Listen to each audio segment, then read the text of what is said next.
Now to another developing story, a deadly helicopter crash right here in New Mexico. 3 people are dead after a medical chopper took off in Santa Fe. It went down on a ranch in eastern New Mexico on its way to Tucumcari.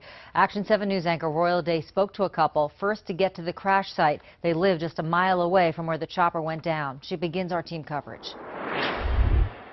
This is the first photo of the deadly crash of a medical helicopter in eastern New Mexico. It was taken around 2:30 Thursday morning by a couple who lives and works next to where the chopper went down, killing all 3 people aboard.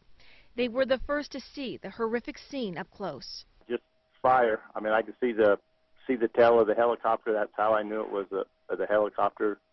But the rest of it was pretty much burnt by the time I got there. Daylight shows just how bad this crash was.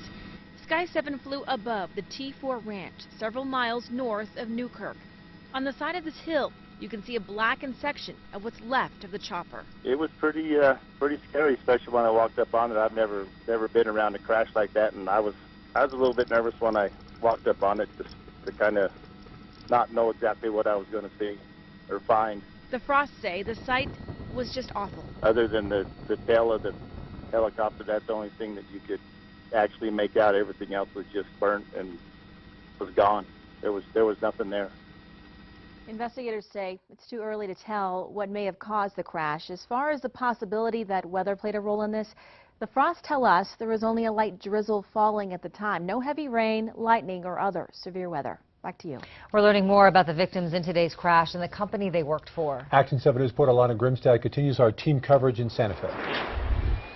The crew was based out of Santa Fe.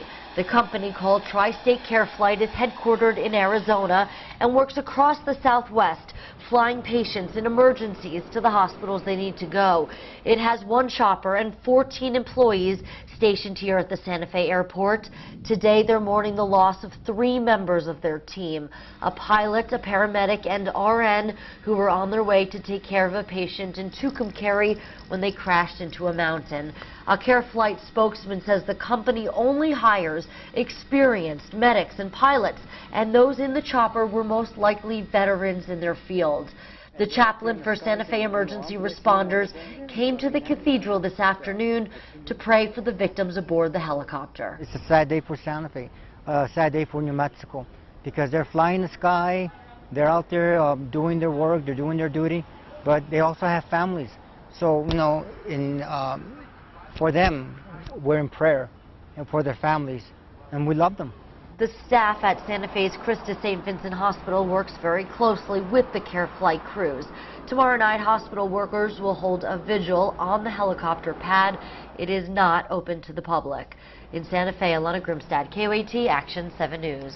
The victims' names have not been released, and this is just the latest crash that brought federal investigators to New Mexico. In April, another helicopter crashed on the roof of UNM Hospital. No one was seriously hurt. In May, 3 students and a pilot were killed when a small plane went down at the Whiskey Creek Airport in Silver City. Then on July 2nd, a family of 4 was hurt when their small plane missed the runway while trying to land at the Las Vegas airport.